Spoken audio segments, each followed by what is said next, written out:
A graça e a paz do Senhor Jesus. Meu nome é Fábio Cortes. Eu sou esposo da Clemar, pai do Nicolas, do Jonatas e do Elias, e tenho a honra de estar junto com vocês no Ministério Cristão Gileade. Convido a todos a fazer uma oração. Senhor Deus, nós te agradecemos, Pai, pela tua graça, pela tua misericórdia, pelo teu amor. Te agradecemos por tudo que o Senhor tem feito em nossas vidas, Senhor Deus. Pedimos a tua bênção, Senhor Deus, sobre essa palavra, Senhor. Que seja uma palavra vinda do teu trono, Pai amado. Que não seja a palavra do Fábio, Senhor Deus, mas, Senhor, seja a palavra vinda do alto para alimentar o teu povo, Senhor, em nome de Jesus. Amém. Meus amados, agradeço a honra e a confiança dos nossos pastores por me convidar a fazer agora o Momento Gileade. E nós vamos falar hoje sobre conhecimento de Deus. Deixem a Bíblia perto de vocês, que nós vamos ler bastante a palavra de Deus. Israelitas, ouçam a palavra do Senhor, porque o Senhor tem uma acusação contra vocês que vivem nesta terra. A fidelidade e o amor desapareceram desta terra, como também o conhecimento de Deus. Oséias 4:1. Nós vemos aqui o Senhor falando com o seu povo, com os israelitas, sobre a falta do conhecimento de Deus, a perda do conhecimento de Deus. E o Senhor fala para o povo que o amor e a fidelidade se perderam. O que acontece quando a gente não tem o conhecimento de Deus? Se a gente não conhece o Senhor, a gente não vai ter o temor do Senhor. Por consequência, o que vai entrar na vida das pessoas? O pecado, o engano. As pessoas vão passar a buscar os seus próprios interesses, que são egoístas, mesquinhos, e se afastam completamente dos caminhos do Senhor. O pecado, ele entra em todas as áreas da vida e ele contamina a terra, ele contamina o povo. E o que acontecia com o povo israelita toda vez que o pecado ele entrava e contaminava o povo? Eles eram expulsos da terra, eles perdiam a sua terra, eles eram levados à escravidão. O pecado gera escravidão nas nossas vidas. A falta do conhecimento de Deus nos leva à escravidão. O conhecimento de Deus, ele age em todas as áreas da nossa vida. Nós não somos uma pessoa em casa, outra pessoa no trabalho, outra pessoa na empresa, outra pessoa no mercado, outra pessoa na escola. Nós somos um ser completo, único. E a falta do conhecimento de Deus, ela vai repercutir em todas as áreas da nossa vida. O que aconteceu com Adão e Eva no Jardim do Éden, quando eles perderam a presença do Senhor? Veio a morte, a doença, as dores. Repercutiu até na economia deles, porque eles passaram a ter que plantar o seu alimento. Eles passaram a ter que trabalhar para se sustentar.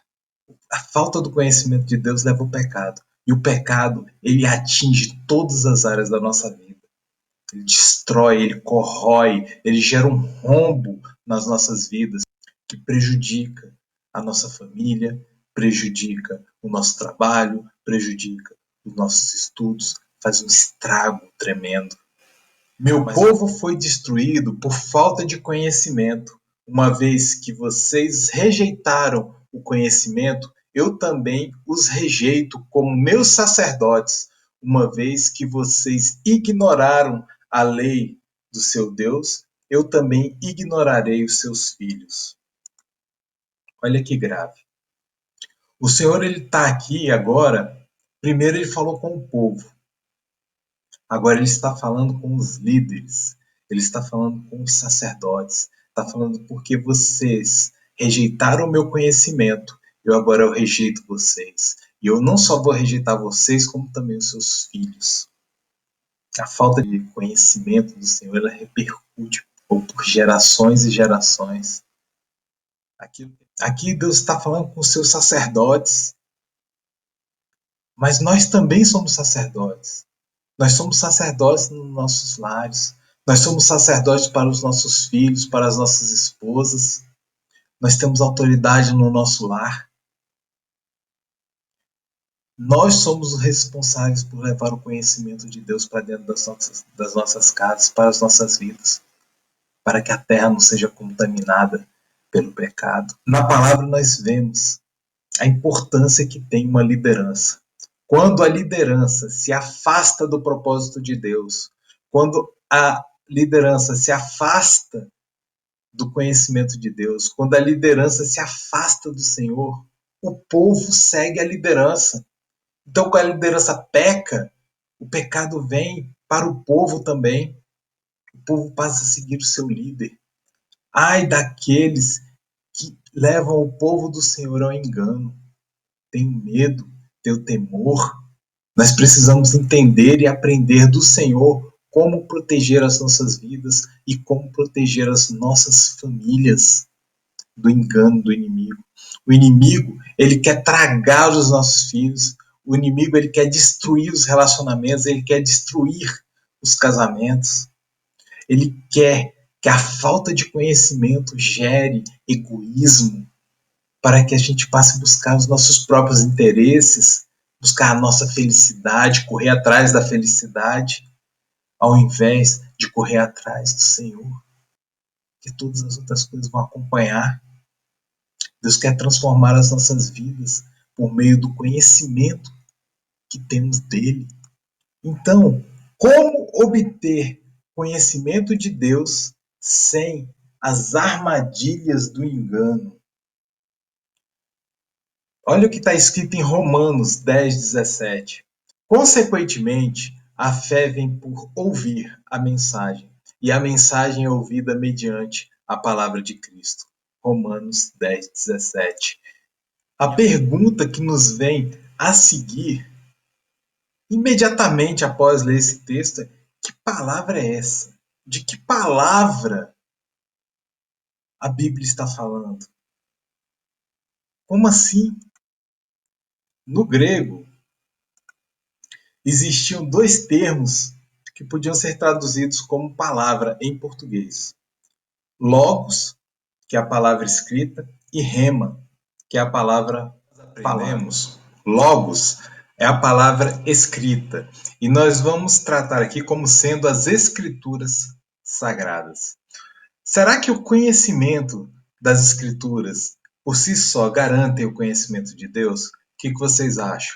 Será que conhecer profundamente o que está escrito, o texto, nos garante um conhecimento de Deus? Vamos ver o que a Bíblia fala a respeito disso. Disse-lhe Jesus: estejam atentos e tenham cuidado com o fermento dos fariseus e dos saduceus. Quem eram os fariseus e os saduceus?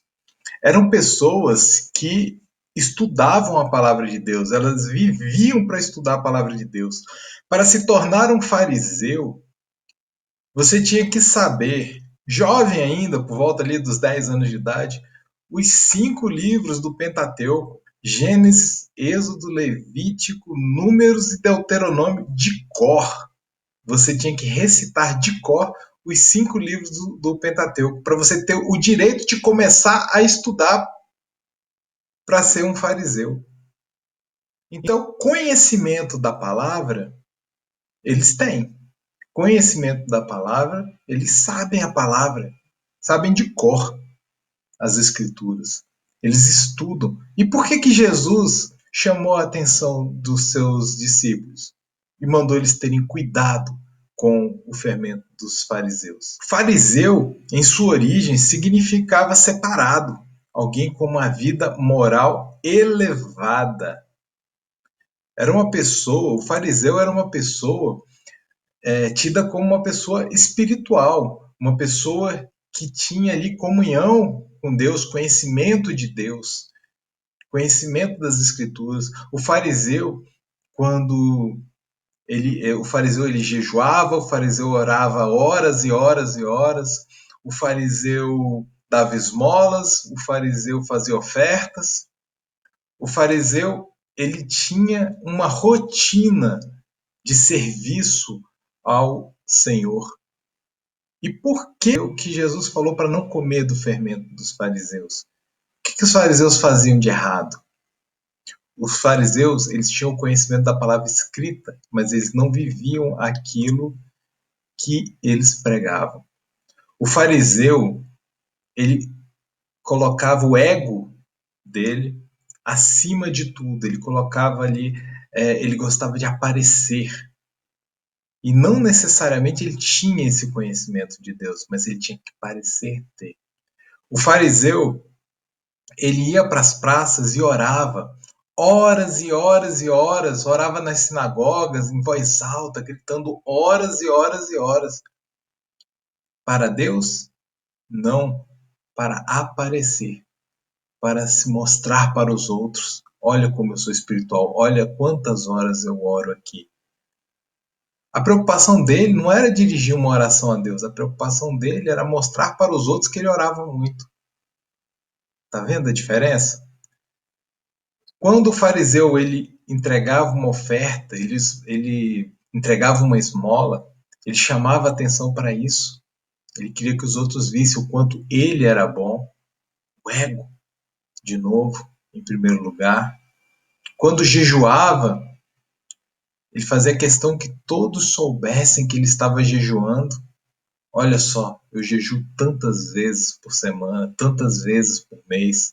Ego, para parecer espiritual. Quando se referiu ao fermento dos fariseus, ele fazia alusão justamente a essa hipocrisia e a esse legalismo dos fariseus. E Cristo combatia isso, esse legalismo, um conhecimento absurdo da palavra, você sabia a palavra de cor, mas a palavra tinha que ser aplicada a ferro e fogo, e segundo a interpretação deles e não segundo a interpretação de Deus. Aí é que estava o problema. Eles criaram uma série de normas e rotinas que eles mesmos escreveram e eles queriam que aquilo fosse cumprido no mesmo nível ou acima das escrituras. Mas como assim? Por exemplo, o sábado. Eles tinham que guardar o sábado. E quantas vezes Jesus foi questionado por curar alguém no sábado? E Jesus falou: mas é proibido fazer o bem no sábado, então? É proibido ajudar o próximo no sábado? E ele perguntava: qual de vocês aí, que se um gado seu cair numa cisterna, no sábado você não vai lá retirar ele? E eu não posso ajudar uma pessoa? Que isso? Que interpretação é essa que vocês estão dando para a palavra? O sábado veio para servir ao homem, não o homem para servir ao sábado. Vocês estão entendendo tudo errado. Então é possível você conhecer as escrituras profundamente e ter um conhecimento raso de Deus, um conhecimento raso do que a escritura quer falar. Você conhece o texto, você conhece a lei, mas você não conhece o Deus da lei. Você não conhece o Deus da palavra, o Deus da escritura. É isso que Jesus estava falando. Você conhece o texto, mas você não conhece o Deus. Com isso, nós podemos concluir que o conhecimento da palavra escrita, por si só, pode gerar distorções que levam ao legalismo e à hipocrisia. É o homem interpretando as escrituras por si mesmo. O conhecimento, o mero conhecimento da escritura, da palavra, da letra das escrituras, gera legalismos, distorções que afastam as pessoas e afastam o povo de Deus, afasta o povo do conhecimento de Deus. Mas o que fazer então? O conhecimento da palavra, a palavra escrita apenas, não me garante o conhecimento de Deus. Será que o conhecimento da palavra anunciada me garante esse conhecimento? Vamos ver. Então, a palavra rema, será que por si só ela garante o conhecimento de Deus? Vamos ver o que essas escrituras falam. a respeito da palavra anunciada, da palavra rema. Pois aparecerão falsos cristos e falsos profetas, que realizarão grandes sinais e maravilhas para, se possível, enganar até os eleitos. Aí você vai pensar, Fábio, agora complicou. Não posso confiar na palavra anunciada só porque pode ser um falso profeta, pode ser um falso Cristo, e a palavra diz que, inclusive, eles vão fazer maravilhas. O que eu faço então?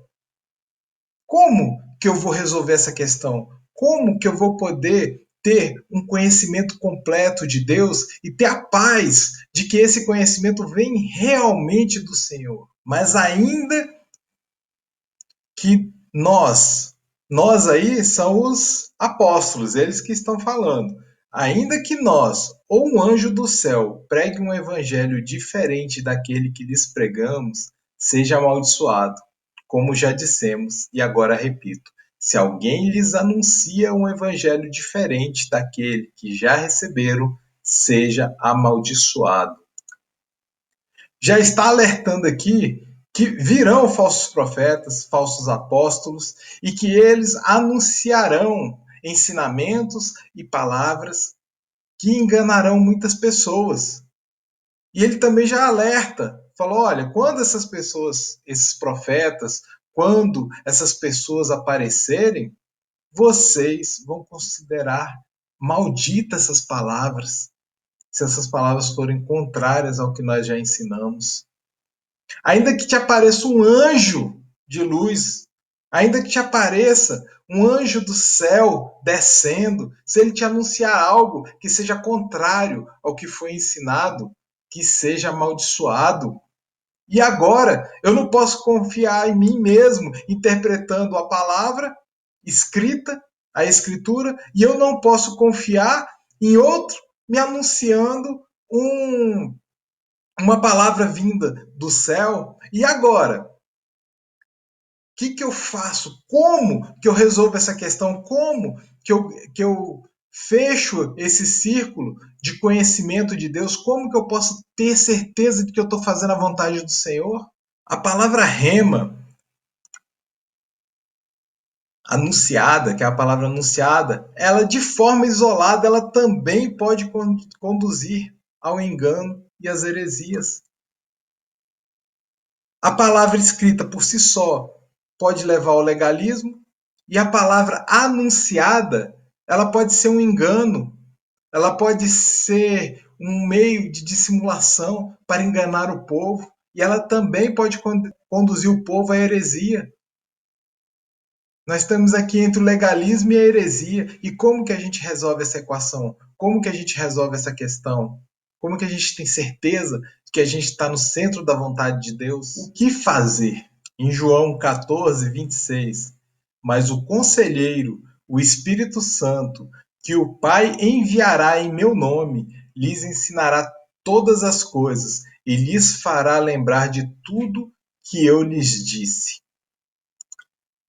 Meus irmãos, para andar no caminho do Senhor e ter conhecimento de Deus, sem nos afastarmos da vontade do Senhor, é necessário que a gente escute o Espírito Santo.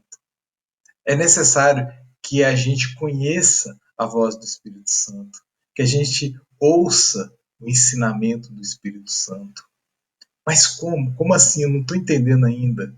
Nós temos a palavra escrita, a palavra logos,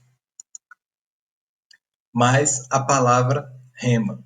Então, nós temos a palavra escrita e a palavra anunciada. Temos a palavra escrita e a voz. Quem faz essa mediação é o Espírito Santo. Então, quando você tem o Logos, mais, esse mais aqui pode ser o Espírito Santo. Quando você tem o Logos, quando você vai para a palavra de Deus, que você pega a Bíblia e você abre a Bíblia para ler, o que você espera encontrar na Bíblia? Quando você abre a Bíblia e começa a ler as Escrituras, o que você espera? Você espera ouvir a palavra de Deus. Você espera ouvir a direção de Deus para a sua vida. Então, quando você abre as Escrituras, o Logos, o Espírito Santo vai te trazer o rema, vai te trazer o anúncio da vontade de Deus para a sua vida. Você abre a Escritura, você está ali lendo e você quer descobrir a vontade de Deus. O Espírito Santo vai te dar esse entendimento e você vai ouvir a voz do Senhor e você vai ter certeza que é o seu Deus falando com você. É a palavra mais o Espírito Santo, é a palavra mais a voz de Deus, é os dois juntos. E quando você recebe uma profecia, quando você recebe uma palavra rema, você recebe uma palavra anunciada, que você recebe uma revelação, como saber que isso vem de Deus? Como saber que isso vem e é a vontade de Deus? Como vou saber que isso é conhecimento de Deus? Da mesma forma, eu recebo essa palavra anunciada, eu oro, abro as Escrituras e o Espírito Santo vai me mostrar nas Escrituras se essa palavra vem de Deus ou não. Se essa palavra que me foi anunciada, se ela for contra as Escrituras, eu tenho que considerar maldita, então não é uma palavra que vem de Deus. Tá vendo como existe um casamento, que existe uma ligação? Você tem o Logos, a palavra escrita, junto com a palavra anunciada. E quando você recebe a palavra anunciada primeiro, você tem que ir na palavra escrita. Lembra dos crentes de Bereia? Quando os apóstolos estavam ali pregando, e eles ouviam aquela palavra atentamente. E o que eles faziam em seguida? Eles corriam para suas casas para ver se aquela palavra estava de acordo com as Escrituras. É isso aí. Quando um profeta, um anjo, um pastor, um apóstolo, quem quer que seja, falar algo para você, te revelar algo, te trouxer uma palavra anunciada de Deus, uma palavra rema, você tem que correr para a Bíblia, você tem que correr para o Logos, para as Escrituras e olhar se o que ele disse está de acordo com o que está escrito na palavra de Deus. E o Espírito Santo vai te revelar se aquilo é a vontade de Deus para a sua vida ou não. Recapitulando, você está lendo as suas Escrituras, o Logos, e você espera ouvir a palavra de Deus por meio do Espírito Santo. Você espera ouvir a interpretação das Escrituras e a vontade de Deus para a sua vida. É o Logos e o Rema. E quando você recebe a palavra Rema, que você recebe a palavra anunciada por quem quer que seja, você vai orar a Deus e você vai para as Escrituras. E você vai comparar o que está sendo dito com o que está escrito nas Escrituras. E se o que foi anunciado é contrário às Escrituras, você vai considerar maldito.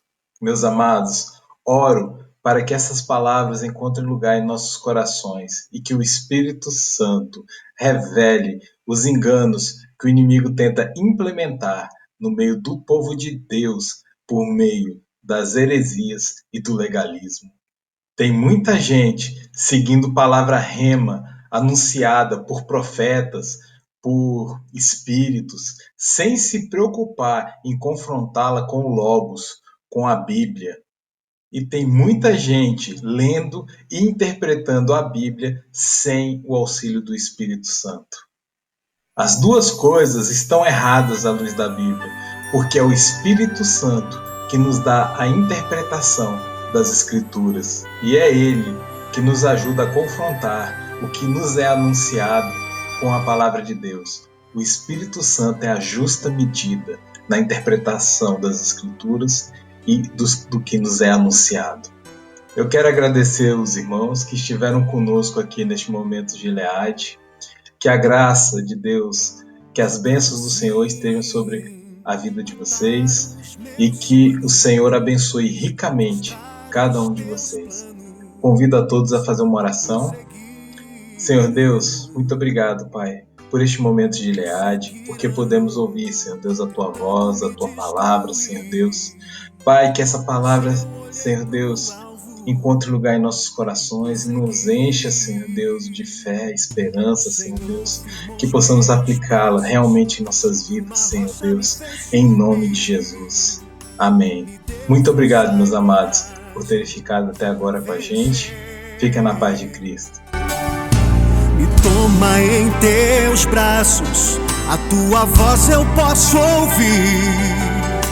Eu sinto tua glória e seu poder, a minha fidelidade, a minha obediência sempre vai tocar o coração de Deus.